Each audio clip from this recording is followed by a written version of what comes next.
إن الحمد لله نحمده ونستعينه ونستغفره ونعوذ بالله من شرور أنفسنا ومن سيئات أعمالنا من يهده الله فلا مضل له ومن يضلل فلا هادي له وأشهد أن لا إله إلا الله وحده لا شريك له وأشهد أن محمدا عبده ورسوله يا أيها الذين آمنوا اتقوا الله حق تقاته ولا تموتن إلا وأنتم مسلمون يا أيها الناس اتقوا ربكم الذي خلقكم من نفس واحدة وخلق منها زوجها وبث منهما رجالا كثيرا ونساء واتقوا الله الذي تساءلون به والأرحام إن الله كان عليكم رقيبا يا أيها الذين آمنوا اتقوا الله وقولوا قولا سديدا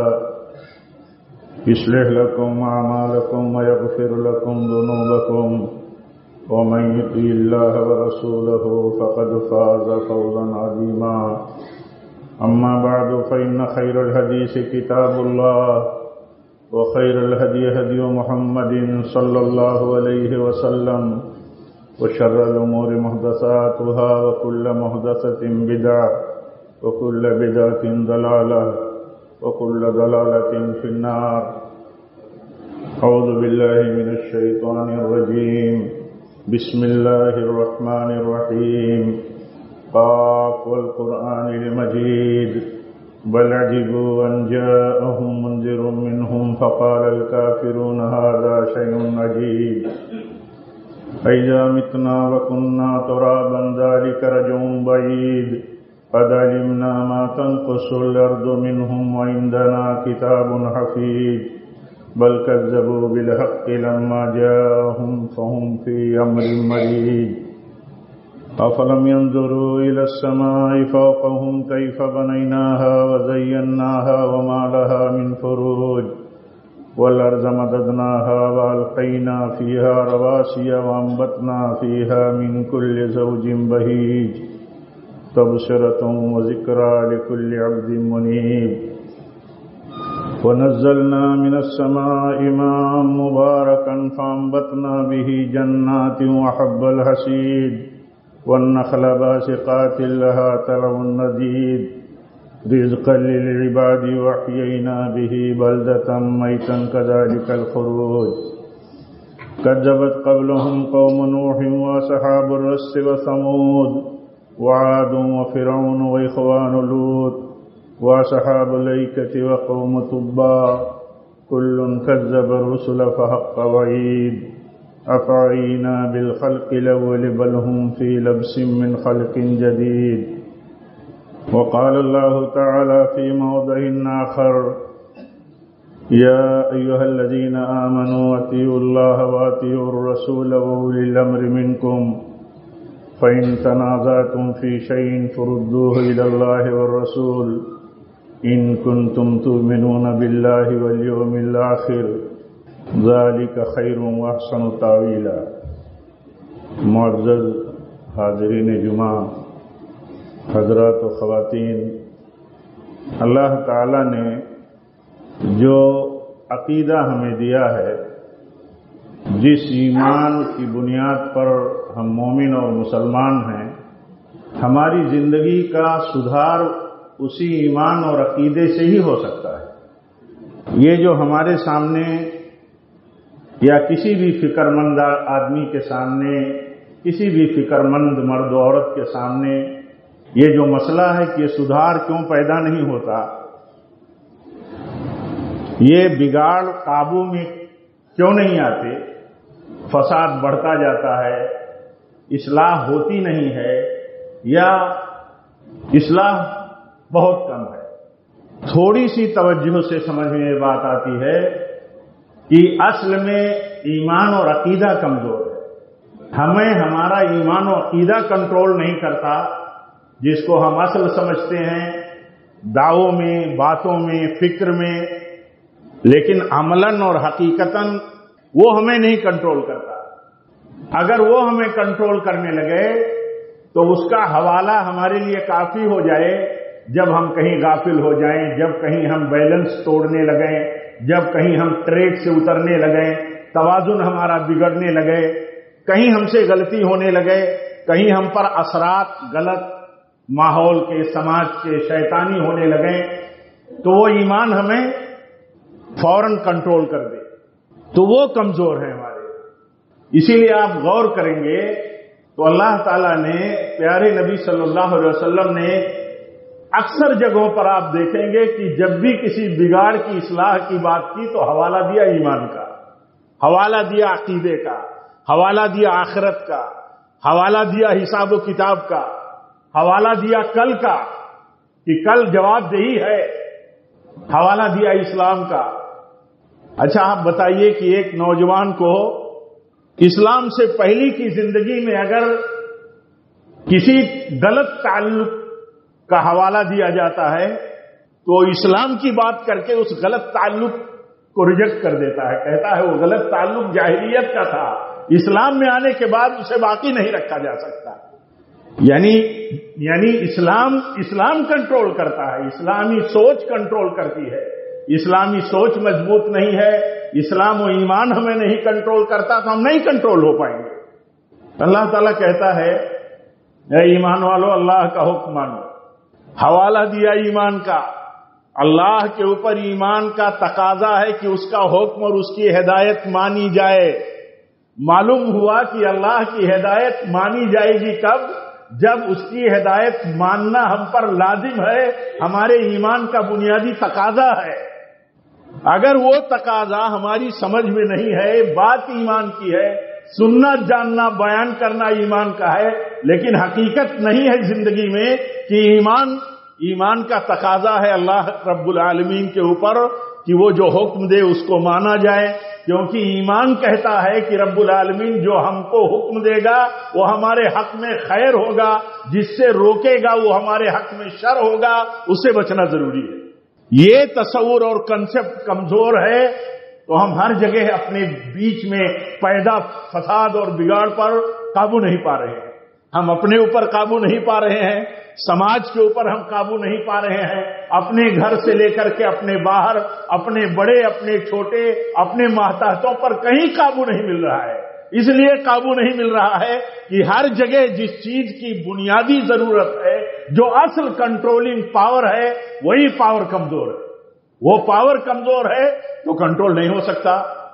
آپ دیکھیے اللہ تعالیٰ فرماتا ہے اے ایمان والو اللہ کی اطاعت کرو، اس کے رسول کی اطاعت کرو، اپنے حاکموں کی، اپنے علماء کی اطاعت کرو۔ اگر تمہارا ان سے کوئی اختلاف ہو جائے، اپنے حاکموں سے، اپنے علماء سے، تو کتاب و سنت کے مطابق اس کا فیصلہ کر لو۔ آگے اللہ فرماتا ہے ان کنتم تؤمنون باللہ والیوم الآخر، اگر تمہارا اللہ اور آخرت پر ایمان ہے تو ایسا کرو۔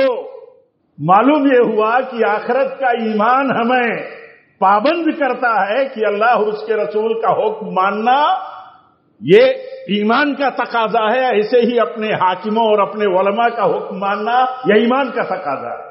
اگر آدمی اس کو ویلو نہیں دیتا، ہمارے علماء ہیں ان کے حکم کی کیا حیثیت ہے، جیسے ہم ہیں ویسے وہ ہیں، تو اللہ تعالیٰ فرماتا ہے اگر تم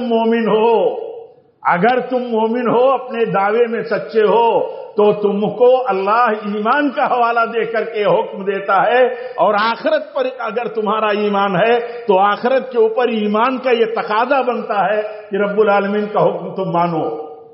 اسی لیے وہ شخص جسے کہا جاتا ہے کہ اپنے بزرگوں کا احترام کرو، ان کی تکریم کرو، ان کی عزت کرو، ان کی تعظیم کرو، وہ بزرگ ہیں تمہارے، اب تمہارے احترام کے مستحق ہو گئے زیادہ، تو کہا جاتا ہے یہ رب العالمین کا اجلال ہے، اجلال رب العالمین کی اصل تعظیم ہے کہ اس نے حکم دیا کہ اپنے بزرگوں کا احترام کرو۔ تو بندہ کب کر سکتا ہے؟ بزرگوں کا تو مذاق اڑایا جاتا ہے، بزرگوں کی تو ہنسی اڑائی جاتی ہے، نعوذ باللہ من ذالک۔ یہاں کہا جاتا ہے کہ رب العالمین کے اجلال میں سے ہے، رب العالمین کی گویا کی اصل تم تعظیم کرتے ہو جب اپنے بیچ کے کسی بڑے کا تم احترام کرتے ہو۔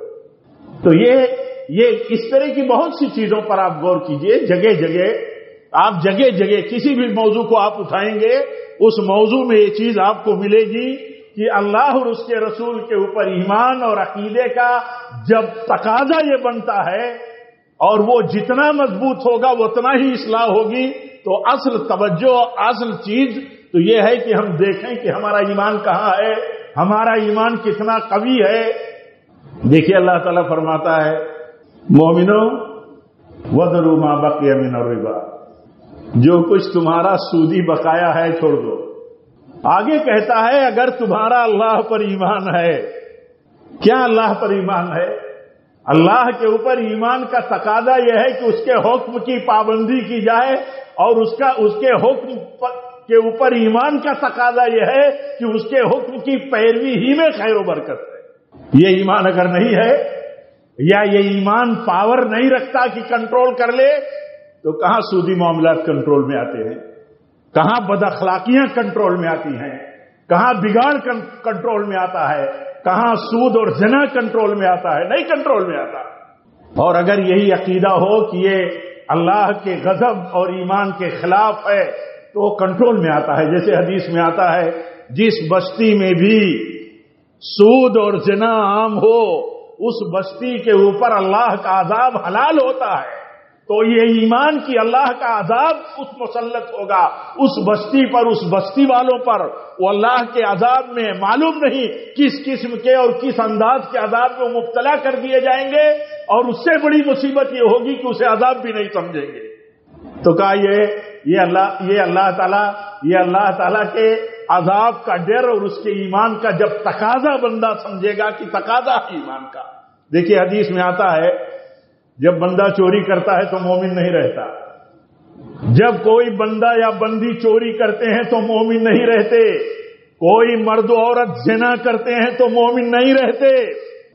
سمجھ میں بات آئی کہ ایمان اگر اپنا کام کرتا ہوگا, ایمان اگر اپنا پاور رکھتا ہوگا اور ایمان اگر کنٹرولنگ پاور رکھتا ہوگا تو کنٹرول کر لے گا.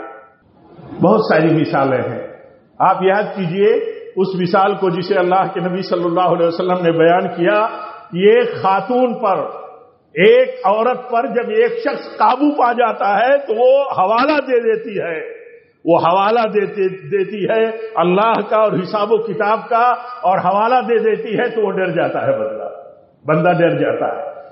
تذکیر کی ضرورت ہے, تجدید کی ضرورت ہے, ایمان کا احساس دلانے کی ضرورت ہے, اصل عقیدے کو زندہ اور مضبوط رکھنے کی ضرورت ہے. وہ نہیں مضبوط ہے تو اور کوئی چیز کارگر نہیں ہو سکتی. تب تو مصلحتوں کی دنیا ہے, مفادات کی دنیا ہے. جہاں مفاد نظر آیا کر لیا بندے نے, جہاں مفاد کے خلاف کوئی کام نظر آیا تو چھوڑ دیا بندے نے. اصل تو بندے مومن کی یہ پہچان ہوتی ہے کہ اس کو اس کا رب کنٹرول کرتا ہے, اس کا دین اور اس کی ہدایتیں کنٹرول کرتی ہیں. وہ ایمان کنٹرول کرتا ہے جو یہ کہتا ہے کہ رب العالمین نے جو ہمارے حق میں فیصلہ کیا ہے ہمیں وہ پسند ہو, ہمارے حق میں بہتر لگتا ہو یا نہ لگتا ہو, اسی میں ہمارے لیے خیر ہے. یہ عقیدہ اور ایمان جب تک کام نہیں کرے گا, کنٹرول نہیں کرے گا, تب تک ہم اپنے آپ کو نہ سنبھال پائیں گے, نہ ہم اپنے آپ کو کنٹرول میں رکھ پائیں گے, نہ فساد ہماری زندگیوں کا, سماج کا, فیملی کا, معاشرے کا نکل سکے گا. دیکھیے جہاں بھی اللہ تعالیٰ ڈراتا ہم کو ہی نہیں, جہاں بھی اللہ تعالیٰ چاہتا ہے کہ ہمارے بگاڑ میں اصلاح ہو جائے وہاں ہم ایمان والوں کو تو کہتا ہی ہے, غیروں کو بھی کہتا ہے, غیر ایمان والوں کو بھی کہتا ہے, پاور رکھنے والوں کو بھی اللہ تعالیٰ کہتا ہے تمہارے پاس پاور ہے, تمہارے پاس طاقت ہے, تمہارے پاس اقتدار ہے, تمہارے اقتدار کے ماتحت میں کروڑوں کمزور لوگ ہیں جو تمہاری رعایا ہیں. اللہ تعالیٰ انہیں بھی جب نصیحت کرتا ہے تو کہتا ہے اپنے نبی کے واسطے سے اور اس مشن کو نبی کے واسطے سے لے کر کے چلنے والے اسی ہدایت کے پابند ہیں. قرآن کہتا ہے کہ ان سے کہیے ان سے کہ سرکشی بند کر دیں. قل للذین کفروا ان ينتهوا یغفر لهم ما قد سلف وان يعودوا فقد مضت سنت الاولین. اللہ تعالیٰ فرماتا ہے ان کو یاد دلاؤ, تاریخ انسانی کے حوالے دو ان کو, انہیں بتاؤ کہ اللہ تعالیٰ نے کس طرح ظالموں کی تاریخ تمہارے لیے عبرت کے لیے یادگار بنا کر کے زندہ رکھی ہے.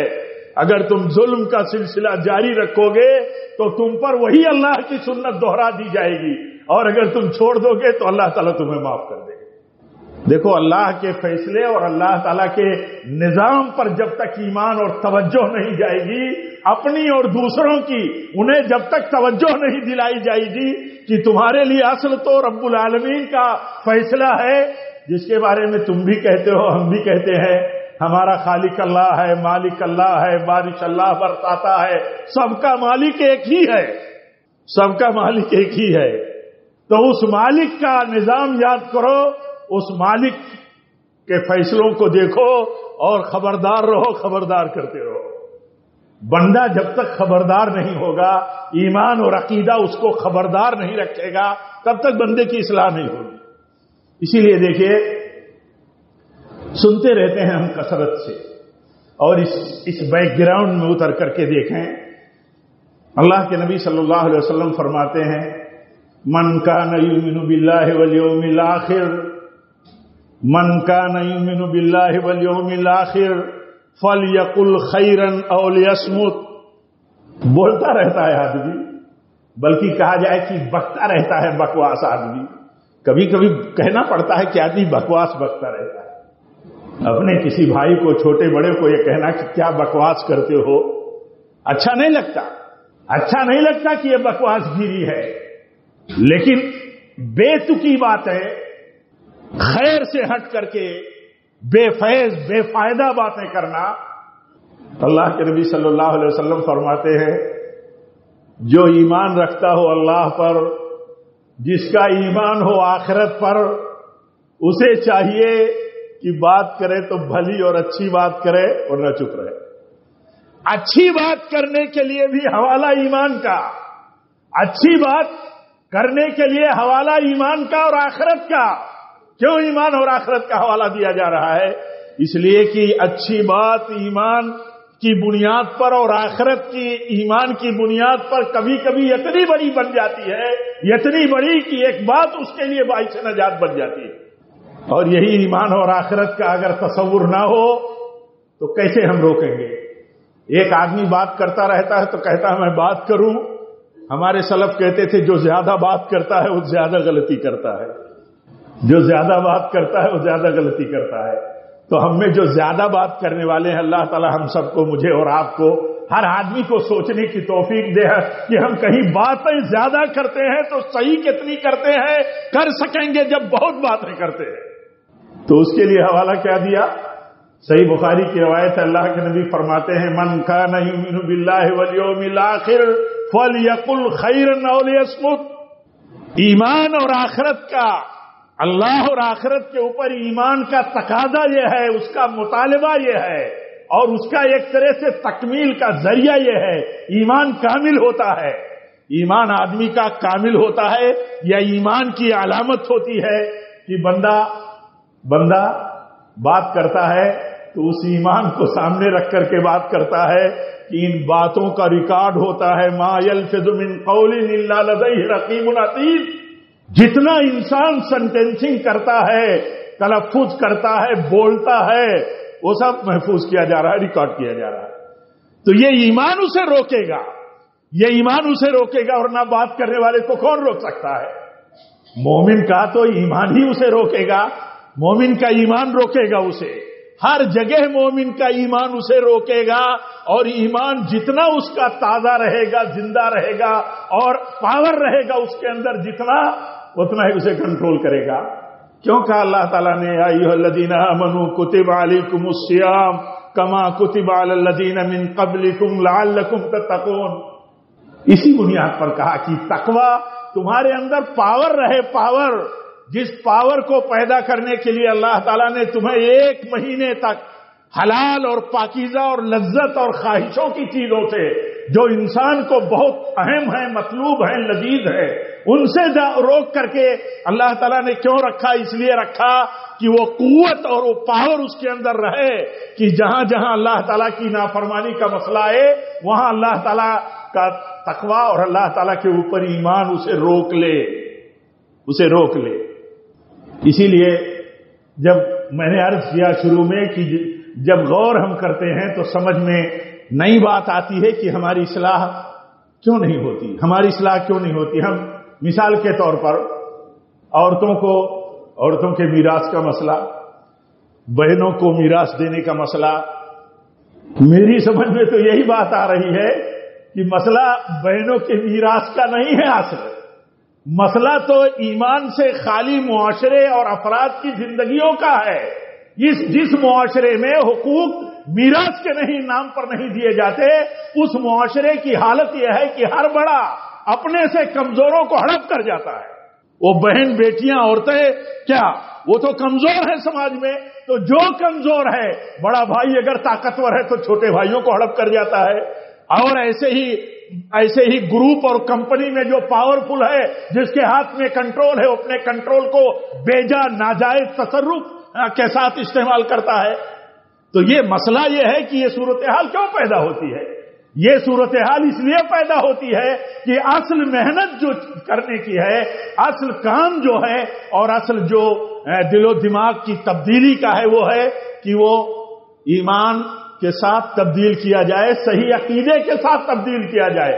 اگر ایک بندہ کسی کی ناجائز زمین ایک بالشت قبضہ کر لے، ایک بالشت نشانات کو مٹا دے، جو نشانات طے کرتے ہیں کہ یہاں سے یہاں تک ہمارا حق ہے، اس کے بعد دوسرے کا حق ہے، وہ نشان مٹائے، کیسے مٹا سکتا ہے اگر اس کا آخرت پر ایمان ہو؟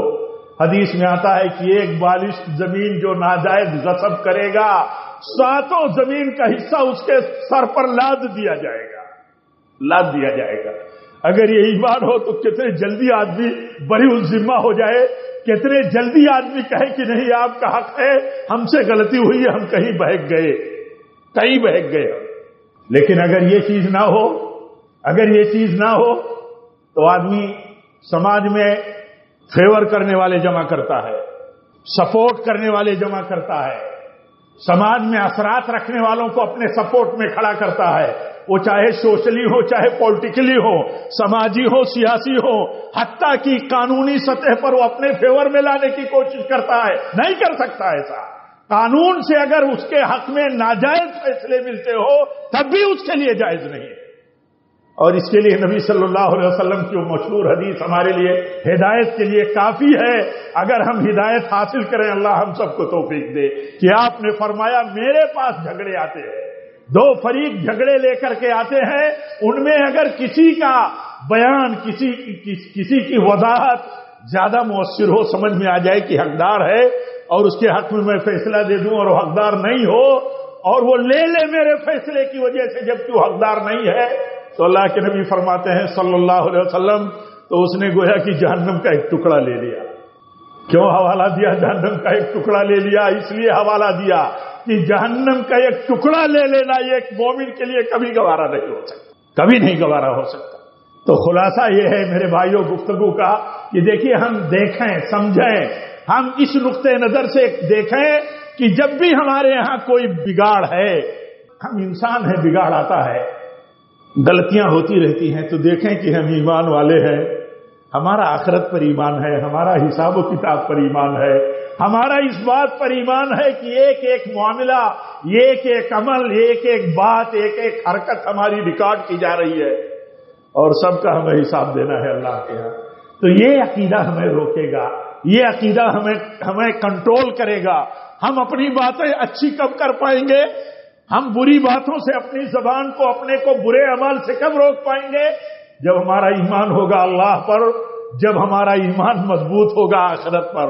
اسی لیے اللہ کے نبی صلی اللہ علیہ وسلم نے فرمایا، من کان یؤمن باللہ والیوم الآخر فلیقل خیرا، جس کا ایمان ہو اللہ اور آخرت پر تو اچھی بات کرے، اسے چاہیے کہ اچھی بات کرے ورنہ چپ رہے۔ جب بات کریں ہم تو دیکھیں ہمارے ایمان کا تقاضا ہے کہ ہم اچھی بات کریں۔ حدیث میں آتا ہے، صحیح بخاری کی روایت ہے، اللہ کے نبی فرماتے ہیں، ایک بندہ بات کرتا ہے، اسے اس بات کے وبال کا پتہ نہیں ہوتا وہ کتنی خطرناک بات ہے۔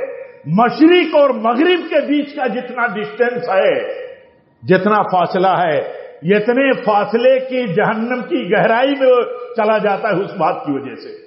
وہاں حوالہ، یہاں بھی حوالہ دیا نبی صلی اللہ علیہ وسلم نے، یہاں بھی حوالہ دیا کہ بات کرتا ہے بندہ تو کہیں کہیں اتنی خطرناک بات کر جاتا ہے اسے پتہ بھی نہیں ہوتا کہ یہ بات کتنی خطرناک ہے. لیکن ایمان اور حساب اور جنت و جہنم کا عقیدہ بندے کو کنٹرول کر لیتا ہے کہ بات ہمیں یہاں کیا کرنی چاہیے اور ہم بات کیا کر گئے. اسی لیے کہا جس مجلس میں تم بیٹھتے ہو اس کے لیے کفارہ مجلس کی دعا کر لیا کرو، پتہ نہیں کہاں کیا بات ہو گئی. اللہ تعالی ہم سب کو دین کی صحیح سمجھ عطا فرمائے. رب العالمین ہمیں صحیح عقیدے اور ایمان پر کاربند رہنے کی توفیق دے. رب العالمین جب تک ہم زندہ رہیں ایمان پر رہیں، تقوی پر رہیں، اور جب بھی ہماری موت ہو تو ایمان اور تقوی پر اور نبی صلی اللہ علیہ وسلم کی سنت پر ہو. وآخر دعوانا الحمدللہ رب العالمین.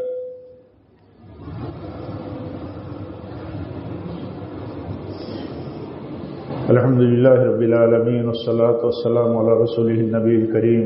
ان اللہ وملائکتہ یصلون علی النبی یا ایھا الذین آمنوا صلوا علیہ وسلموا تسلیما. اللهم صل علی محمد وعلی آل محمد کما صلیت علی ابراہیم وعلی آل ابراہیم انک حمید مجید. اللهم بارک علی محمد وعلی آل محمد کما بارکت علی ابراہیم وعلی آل ابراہیم انک حمید مجید. عباد اللہ رحمکم اللہ. اقول قولی هذا واستغفر الله لي ولكم ولسائر المسلمين واخر دعوانا الحمد لله رب العالمين.